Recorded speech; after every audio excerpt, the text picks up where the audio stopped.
The hallways of Pine Ridge High School buzzed with the usual Monday morning energy. Students rushed to lockers, chatted in groups, and tried to shake off weekend sleepiness.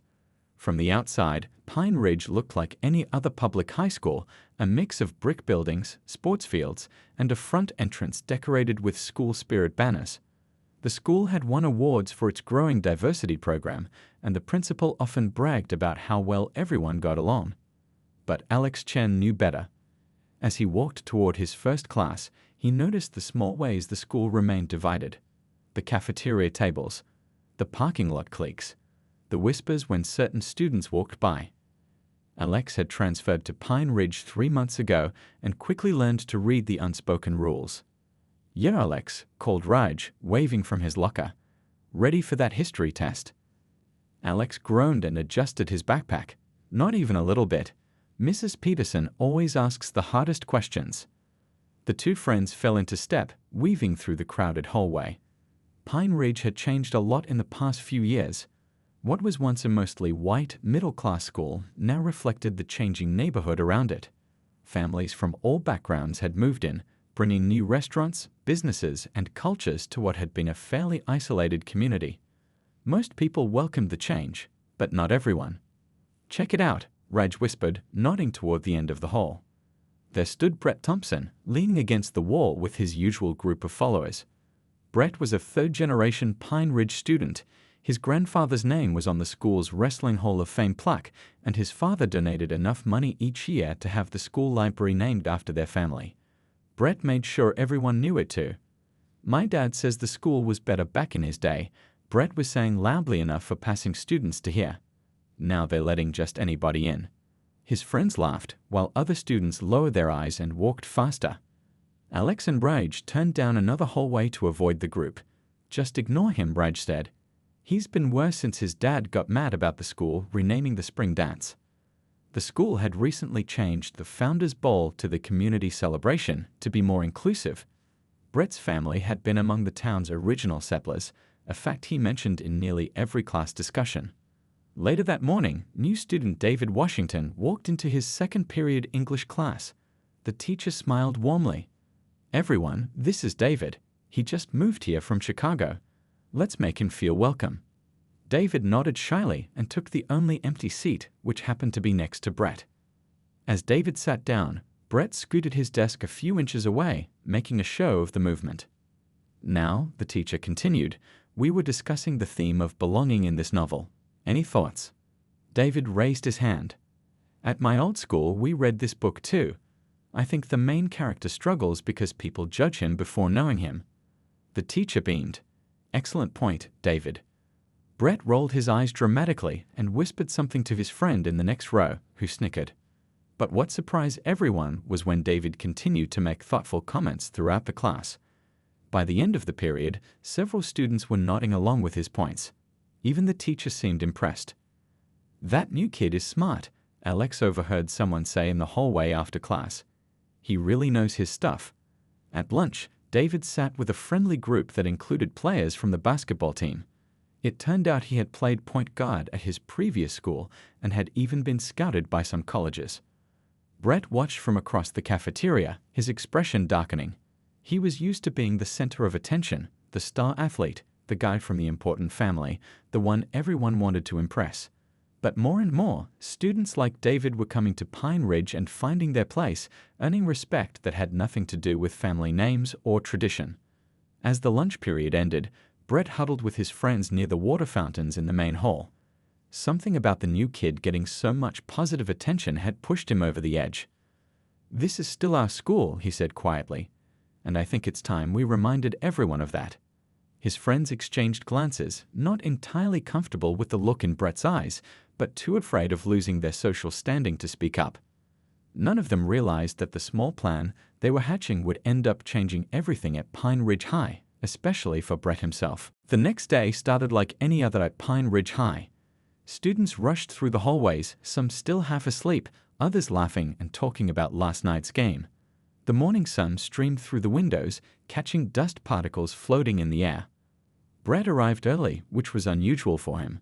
He typically made a point of strolling in just before the bell, making sure everyone saw his entrance. But today, he slipped in quietly with a backpack that seemed fuller than normal. His two closest friends, Tyler and Connor, met him by his locker. "You got the stuff?" Tyler asked, his voice low. Brett nodded and patted his backpack. "My dad has a bunch of these supplies in his home office. He didn't even notice I took them." The three boys huddled together, checking that no teachers were nearby. Brett unzipped his backpack just enough to show a roll of clear tape, some markers, and what looked like blank cardstock paper. "Let's wait until lunch," Brett said. "That's when everyone uses the water fountains." Throughout morning classes, Brett could barely focus. When asked about the Civil War in history class, he gave such a confused answer that even his friends couldn't help laughing. His mind was too busy thinking about the plan. Meanwhile, David was having a good morning. He had already been invited to try out for the basketball team, and his insightful comments in English class had impressed his classmates. During second period, Alex and Raj invited him to join their lunch table. "The cafeteria pizza isn't half bad," Alex told David as they walked to third period. "Just avoid the mystery meat on Thursdays." David laughed. "Thanks for the warning. At my old school, we used to joke that the lunch ladies were secretly feeding us cardboard." By the time lunch period arrived, the hallways were packed. The cafeteria line stretched almost to the door as hungry teenagers waited impatiently for food. The noise level rose as hundreds of conversations blended together under the fluorescent lights. Brett nodded to Tyler and Connor. It was time. While most students were focused on getting food, the three boys moved casually toward the row of water fountains near the gym entrance. This hallway was quieter, with just a few students passing by. Brett looked both ways, then quickly pulled out the materials from his backpack. His hands shook slightly as he uncapped a thick black marker and began writing on the cardstock. His handwriting was messy but clear enough, white ears only. "Dude, are you sure about this?" Connor whispered, suddenly looking nervous. "We could get in serious trouble."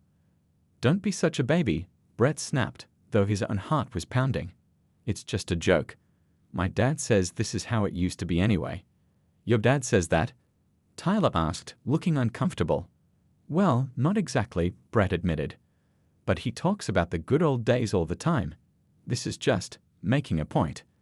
Connor looked like he wanted to leave, but his fear of losing Brett's friendship kept him rooted to the spot. Tyler took out his phone, ready to record reactions. With quick movements, Brett taped the sign directly above the middle water fountain, the one that was slightly lower than the others and used most often by shorter students. The white paper stood out starkly against the beige wall. "Now we wait," Brett said, a strange mixture of excitement and anxiety in his voice. The three boys moved a short distance away, pretending to chat casually by the gym doors where they could watch the fountains. It didn't take long for students to start returning from lunch, stopping for a drink before afternoon classes. A group of freshmen approached first, talking animatedly about a video game. The shortest boy reached the fountain first and was about to bend down when he noticed the sign. He froze, his smile fading. "What the?" he started to say, then looked around uncomfortably. His friends crowded behind him, their expressions changing from confusion to anger as they read the sign.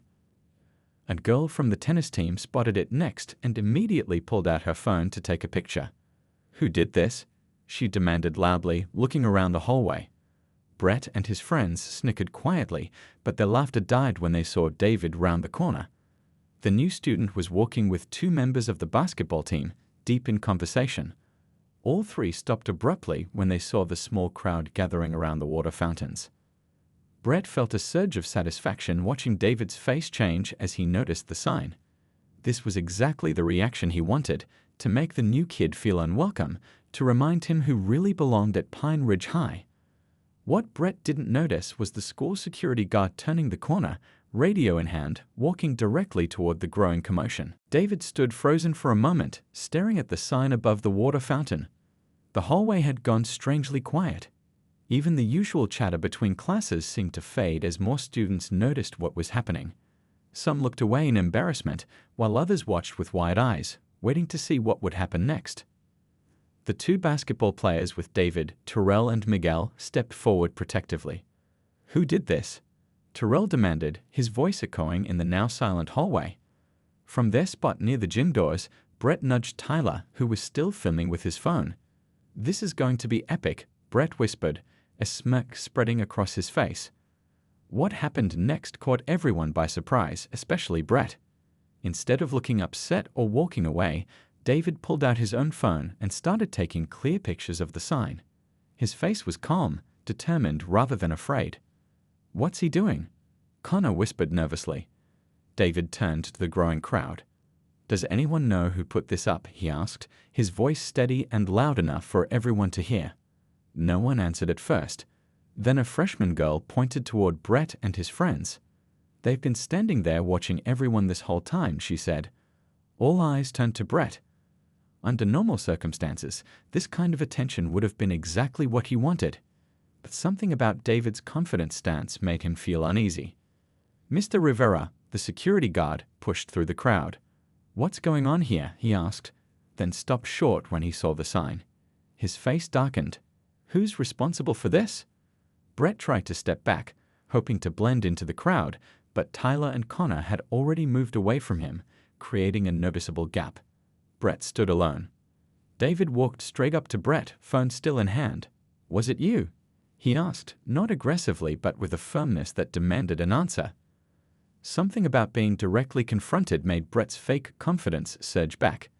Maybe it was having an audience, or maybe it was years of never facing consequences for his actions. Whatever the reason, Brett made a decision that would change everything. "Yeah, I put it up," he said loudly, puffing out his chest. "So what? My family's been at this school for generations. My grandfather's name is on the gym plaque. What's your family done for Pine Ridge?" The hallway went completely silent. Mr. Rivera stepped forward, but David held up his hand. "I'm not recording just for myself," David said calmly, turning his phone screen toward Brett. "I started a live stream when I saw what was happening. About 30 people are watching right now, including Coach Williams and Principal Turner." Brett's face drained of color. "You're lying," he said, but his voice cracked. David shook his head. "The basketball team group chat. Everyone's watching, including your teammates." Brett looked at his phone, which had started buzzing with notifications. People were texting him already. "Take it down," Mr. Rivera ordered, pointing at the sign. "And then all three of you come with me to the office." He looked at Brett, Tyler, and Connor. "I didn't do anything." Tyler protested, quickly putting his phone in his pocket. "I was just watching." "You filmed it for him," someone in the crowd pointed out. "You were part of it." Connor looked like he might be sick. "My parents are going to kill me," he whispered. As Mr. Rivera removed the sign, crumpling it in his large hand, the school bell rang. No one moved toward their classes. This was too important. Brett, trying to save face, forced a laugh. "It's just a joke. Everyone's so sensitive these days." David shook his head. "No, man. Some things aren't jokes, and I think deep down you know that."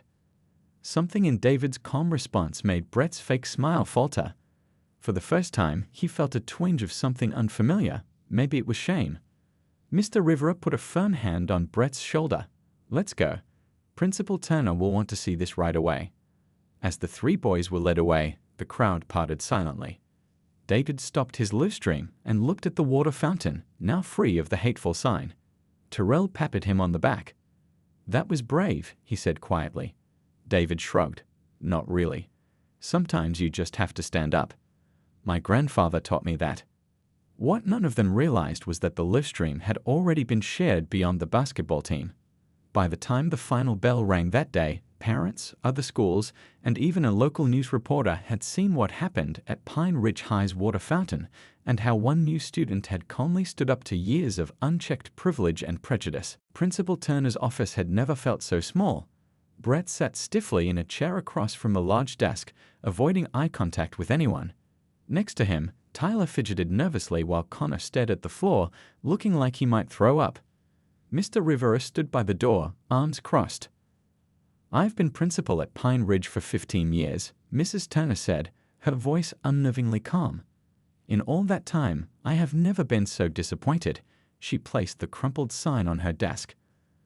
The words "Whitey's only" seemed even uglier in the professional setting of her office. Brett opened his mouth to speak, but she held up her hand. "I'm not finished. Your father is on his way, Brett. So are your parents, she added, looking at Tyler and Connor. But there's something you should see first. Mrs. Turner turned her computer monitor around. On the screen was David's live stream, now with over 2,000 views and climbing. The comments section was filling rapidly, many from Pine Ridge students and parents expressing shock and anger. This went beyond our school 5 minutes after it happened, she said. The superintendent has already called me. Twice. Brett's stomach dropped. His father was going to explode. It was just a stupid joke, he mumbled. A joke. Mrs. Turner's eyebrows shot up. Explain the punchline to me, please. Brett had no answer. Meanwhile, in the hallway outside the main office, David sat on a bench with Alex and Rage, who had tracked him down after hearing what happened. You really live-streamed it? Alex asked, impressed. Quick thinking. David shrugged. At my old school, a similar thing happened. The kid who did it denied everything later, and nothing happened to him. I wasn't letting that happen again.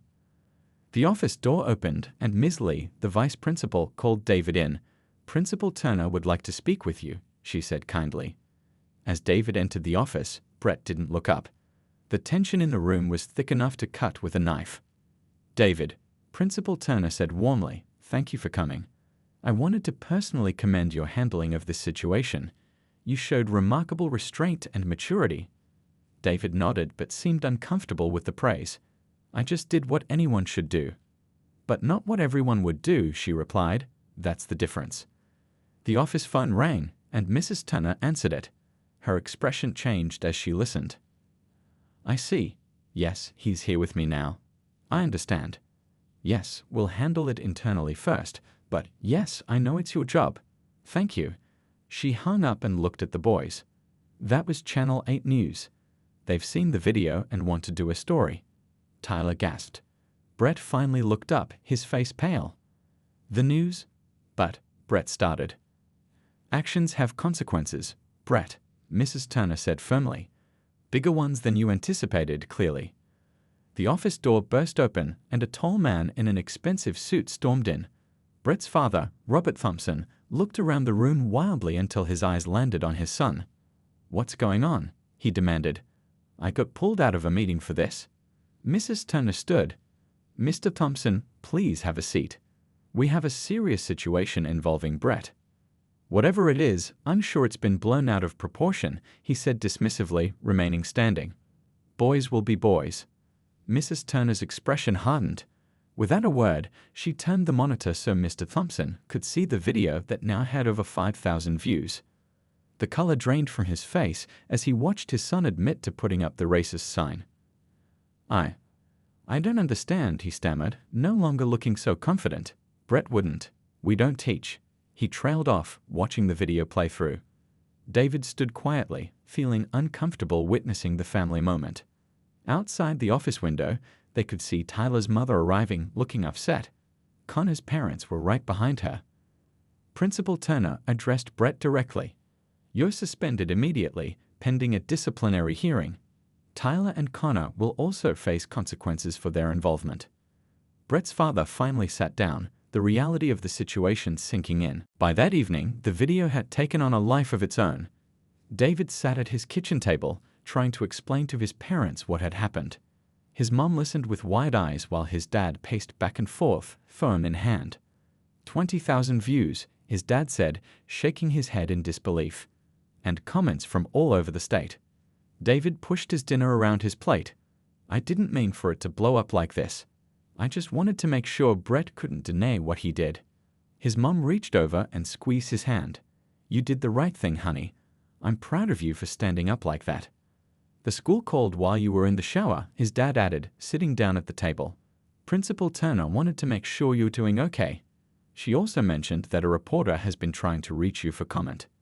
David groaned. I don't want to be on TV. I just want things to go back to normal. His phone buzzed again.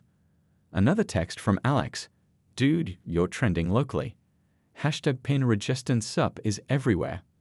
Across town, Brett sat alone in his room, the sound of his parents arguing drifting up from downstairs. His father's initial shock had quickly turned to anger, partly at Brett, but mostly at the school for making an example of his son.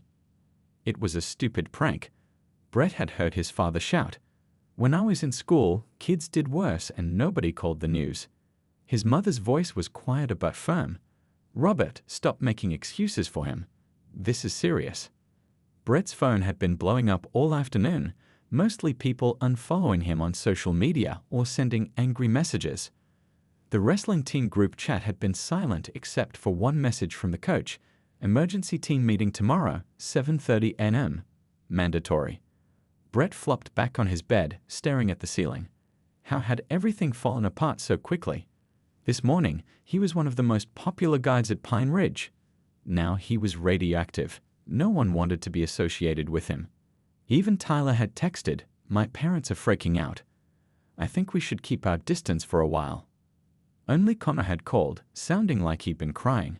"My dad took my phone and computer. He's letting me use his phone for 5 minutes to tell you I can't talk to you anymore. I'm really sorry, Brett." Brett had never felt so alone. Meanwhile, the news was spreading beyond Pine Ridge High. Local community leaders were calling for a thorough investigation. The superintendent had scheduled a press conference for the following morning. Parents were organizing a rally against racism for the weekend. At her desk at home, Principal Turner was on her third call with the school board. "Yes, I understand the seriousness," she said, rubbing her temples. "We're taking appropriate disciplinary action, but we also need to look at the bigger picture. This didn't happen in a vacuum." She pulled up the student climate survey from last semester. There had been warning signs, reports of microaggressions, complaints about certain teachers ignoring troubling comments, requests for more diverse curriculum. She had meant to address these issues, but budget meetings and standardized testing had pushed everything else aside. "This is a wake-up call," she told the board member. "We need systemic change, not just punishment for one student." The next morning, Pine Ridge High felt different. News vans lined the street outside. Teachers huddled in small groups, speaking in hushed tones. Students walked the halls with a new awareness, many wearing hastily made buttons or ribbons in support of unity. David tried to slip in unnoticed, but it was impossible. People kept stopping him, thanking him, wanting to share their own stories. "My little brother gets picked on all the time," a sophomore girl told him by the lockers. "But he stood up for himself today because of you." Raj and Alex flanked David protectively as they walked to first period. "Celebrity status," Raj joked, but his eyes were serious and watchful. In the front office, Robert Thompson was having a very different morning.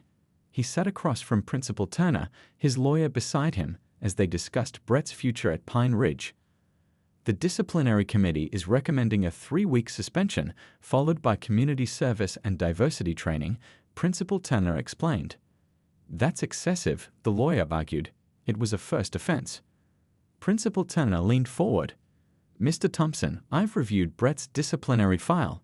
This is not a first offense. It's simply the first time he's been held accountable." Robert's face reddened. "What's that supposed to mean?" "It means there have been multiple complaints about Brett's behavior toward other students over the years. Incidents that were handled informally." Her eyes met his, often after generous donations to the athletic department. Robert looked away first. Deep down, he knew she was right. He had always stepped in, made excuses, smoothed things over with money. He'd never made Brett face consequences.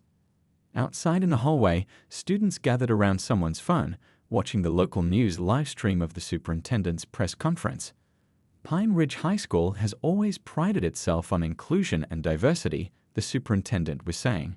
"Yesterday's incident is not representative of our values, but it does show we have work to do. The school would never be quite the same again."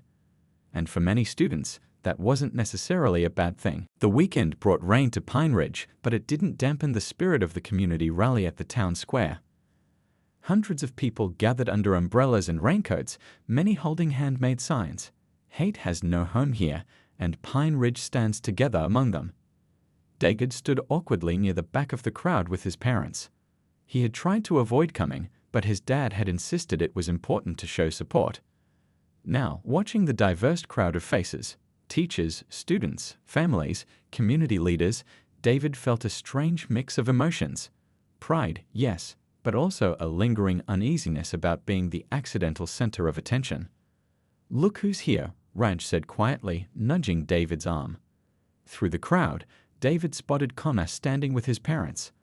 The boy looked miserable, shoulders hunched against both the rain and the stares of people who recognized him from the video. When Connor caught David looking at him, he quickly turned away. Principal Turner stepped up to the microphone set up under a small tent. The crowd quieted. "Thank you all for coming today, despite the weather," she began. "What happened at Pine Ridge High this week has been painful for our community. But pain can sometimes be a catalyst for necessary change." The crowd murmured in agreement. "For too long, we've allowed small incidents to go unchallenged. We've let uncomfortable conversations remain unspoken. We've valued comfort over growth." She paused, her gaze sweeping across the crowd. "That ends today." Cheers erupted from the students gathered near the front. "Starting Monday, Pine Ridge High will implement several immediate changes," she continued. "We're forming a student-led diversity council. We're reviewing our curriculum to ensure it represents all voices, and we're establishing a clear reporting system for incidents of bias or discrimination." As she spoke, David noticed movement at the edge of the crowd. Brett and his father had arrived, standing awkwardly apart from everyone else. Brett looked different, smaller somehow, without his usual swagger. His father kept a protective hand on his shoulder, his face tight with discomfort. Alex noticed them too. "What are they doing here?" he whispered. David shrugged. "I guess they have a right to be here like everyone else." After Principal Turner finished speaking, a local pastor took the microphone, followed by the head of the town council. David was just thinking about slipping away when he heard his name called. "We'd like to invite David Washington to say a few words," the council had announced. David froze. No one had mentioned he'd need to speak. His mom gave him a gentle push forward. "Go on," she whispered, "just speak from your heart." Legs feeling like jelly, David made his way through the parting crowd to the microphone. Rain pattered on the tent above him as hundreds of faces turned his way. "Hi," he began awkwardly. "I'm not really good at speeches." He took a deep breath.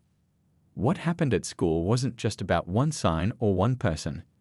It was about all the little things that build up when nobody speaks up. His voice grew stronger. "At my old school, I stayed quiet when I saw things that weren't right. I told myself it wasn't my business. But being quiet doesn't make problems go away, it just lets them grow." From the corner of his eye, David could see Brett watching him intently. "I don't want to be known as the kid from the video. I'd rather be known as someone who helped make Pine Ridge a place where everyone feels they belong." He paused. "And that includes giving people a chance to learn and change when they mess up." Several people glanced toward Brett and his father. Brett looked at the ground. "My grandpa always told me that real change happens when people are brave enough to be uncomfortable for a while." David smiled slightly. "Pine Ridge is pretty uncomfortable right now, but maybe that's not such a bad thing." The crowd broke into applause as David stepped away from the microphone. As he made his way back to his parents, several people patted him on the back or squeezed his shoulder. After the rally ended, people lingered despite the rain, talking in small groups. David was surprised when Connor approached him hesitantly. "Hey," Connor said, looking miserable. "I just wanted to say, I'm sorry. I should have spoken up when Brett was making the sign." David nodded. "It takes courage to admit when you've made a mistake." "The disciplinary committee meeting is on Monday," Connor said. "I'm going to tell them everything. No more lying to cover for anyone." As they talked, David noticed Brett watching them from across the square. Their eyes met briefly before Brett looked away. Something was changing in Pine Ridge. Slowly, painfully, but undeniably. The rain continued to fall, washing away the chalk messages of unity from the sidewalk, but not the resolve that had taken root in the community. 3 weeks passed before Brett returned to Pine Ridge High. The morning of his return, he sat in his car in the student parking lot for 15 minutes, watching others walk into the building. His stomach felt like it was tied in knots. Finally, taking a deep breath, he grabbed his backpack and headed inside. The hallways quieted as he walked through them. Some students stared openly while others looked away. Brett kept his eyes forward, his shoulders tense. This was a different world from the one where he had once strutted confidently, high-fiving friends and commanding attention. His first class was American history with Mr. Patel. Brett slipped in just as the bell rang and took the only empty seat near the back. To his surprise, Mr. Patel simply nodded at him and continued with the lesson on the civil rights movement, timing that felt almost too perfect to be coincidental. At lunch, Brett hesitated at the cafeteria entrance. The usual table where he had held court was now filled with football players who deliberately avoided looking his way. He scanned the room for an empty spot. "Hey." Brett turned to find David standing behind him, lunch tray in hand. "There's room at our table," David said, nodding toward where Alex and Raj sat, "if you want." Brett blinked in surprise. "Why would you want me to sit with you?" David shrugged. "Everyone deserves a second chance. Coming back couldn't have been easy."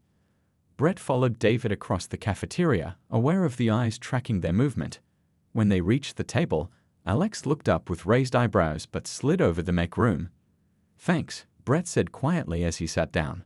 Lunch was awkward at first. Brett mostly picked at his food, while the others carried on their usual conversation about classes and the upcoming basketball game. But when the topic turned to Mr. Patel's tough history quiz, Brett hesitantly offered, "I studied for hours and still only got a B-." "Same," Raj laughed. "That question about the Montgomery bus boycott got me." It wasn't much, but it was a start. After school, Brett attended his first meeting of the newly formed Diversity Council. The principal had made it part of his return agreement. He sat in the back, listening as students discussed plans for a Cultural Awareness Month. To his surprise, many of the ideas interested him, especially a proposal to have family members come in and share stories from different cultural backgrounds. When the meeting ended, Mrs. Peterson, the faculty advisor, approached him. "I'm glad you came, Brett. Your perspective is valuable too." "I didn't say anything," Brett pointed out. "Sometimes listening is the most important first step," she replied. "See you next week." Brett nodded. As weeks turned into months, Pine Ridge High settled into a new normal. The news vans were long gone. The hashtags had faded from social media. But the changes remained. The Diversity Council grew from 12 students to 30. The curriculum expanded to include more diverse voices. The water fountains, all of them, got a fresh coat of paint and new fixtures thanks to a donation from an anonymous parent. Brett's journey wasn't easy. Some students never warmed up to him again. Connor eventually transferred to another school. Tyler apologized publicly but kept his distance. Brett's spot on the wrestling team went to someone else. But slowly, Brett built something he hadn't had before. Real friendships based on mutual respect rather than fear or family status. He started volunteering at a community center that David's parents ran on weekends. At first, he went because it was part of his disciplinary requirements. Later, he went because he found he enjoyed reading to the kids in the after-school program.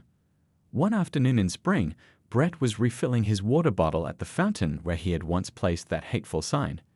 David walked up to use the adjacent fountain. "Hey," Brett said. "I've been meaning to ask, why did you invite me to sit with you that first day back? After everything I did." David considered the question. "You know my grandfather I mentioned in that speech?" Brett nodded. "He grew up in the segregated South," David explained. "He faced stuff way worse than your sign. But he always told me, hate just makes more hate. The only way forward is to be willing to see people change." David smiled slightly. He was a pretty wise man. Brett capped his water bottle. "Well, tell him thanks from me. Actually, you can tell him yourself. He's coming to speak at the Diversity Council's community dinner next week." "I'd like that," Brett said, and he meant it. As they walked down the hallway together, not exactly friends, but no longer enemies, both boys understood something profound had shifted, not just for them, but for Pine Ridge High. Real change didn't come from punishment alone, but from the harder, deeper work of confronting biases, having uncomfortable conversations, and being brave enough to grow. The water fountain incident had lasted only minutes. The journey it started would continue for years to come.